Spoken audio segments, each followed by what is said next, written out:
Hello Valorant fans, I'm Kevin Clutch and welcome to a Valorant news update. Could the Optic roster be taken by TSM? Does Tenz want to leave Sentinels?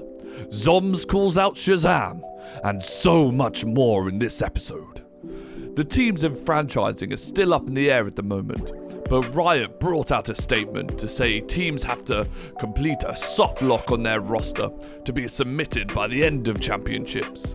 Then they will be allowed to make changes up until February of next year. This means that if a team doesn't get into franchising, the players will be huge targets for other orgs, especially if they placed well in this tournament. Rumours started spreading this week about Optic possibly not having a spot in franchising, however unlikely that may be. And with a team as strong as theirs, every org was looking to take the opportunity. TSM was quick to put out a statement on Twitter saying that they would happily take the roster in the case of Optic not making it into the league, also at the surprise of the TSM players currently on the TSM roster. Unlucky boys. How likely this is, we don't know, but what we do know is that franchising is going to create a war among the players to get signed, get their place in the league, and there could be a lot of changes to come. Speaking of changes to players, Tenz could become a free agent this winter, as his contract with Sentinels is coming to an end. He has been with Sentinels all the way from when they won the first Valorant championships, back in the good old days of Sentinels. Whether he will sign back to the org, however, is unknown, because the team has been failing to win, and they have not made it into any major tournaments for quite a while. However, Tenz's fiancée Kaide is part of another massive organisation, 100 Thieves, which could possibly sway his decision, especially since they're performing so well at championships this year. To be honest, I don't think he will make a decision until franchising is confirmed for all teams. But whatever team he chooses, he will have a massive boost in quality and reach for them. Speaking of other Sentinels players, Zombs has spoken out against his former teammate Shazam about how he felt passive in the Sentinels team and basically did whatever Shazam told him to do. When I played that V1 match, I was like calling a lot of shit. On Sentinels, I literally called nothing. I literally didn't do anything. Like, I just listened to like Shazam telling me like what to do basically, and it was like most of the time just like being like AFK, doing nothing. And like thinking back on it, like all the stuff he was telling me to do is like actually like not what I'm supposed to be doing. Like I didn't want to like deviate from like what he was saying, because I was just like, okay, I mean like surely he knows like what he's like saying, like what he's asking me to do, but like everything I was doing was like not good. Like on Haven, like I literally just held like C push every round on attack, but like I need to be doing way more shit. I need to be like walking up from B while my team's like taking A control sometimes. I need like, or I go A for A control and like TP across long to like fight long, or like doing other shit, but like yeah, I don't know.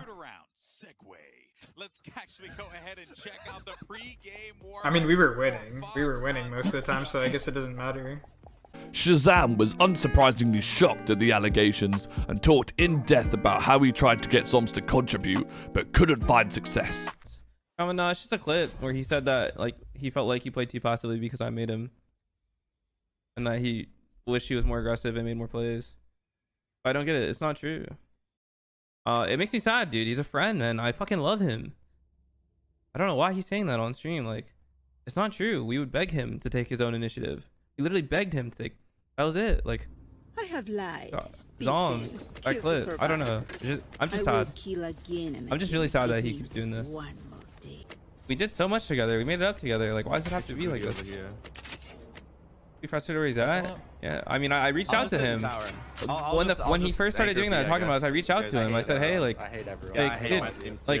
we went through a lot together. Like, I obviously don't know what's happening behind the scenes, but what players have shown outwardly since Sentinels kicked Zombs from the roster is that Zombs really doesn't seem to be that motivated to help Sentinels get to the top.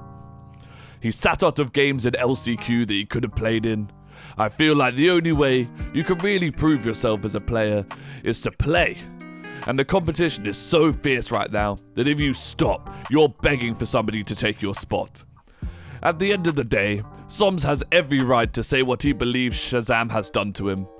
But in such a new game, you have to be proactive and help your team push the levels, and Zombs just took his foot off the gas and cannot come to accept it.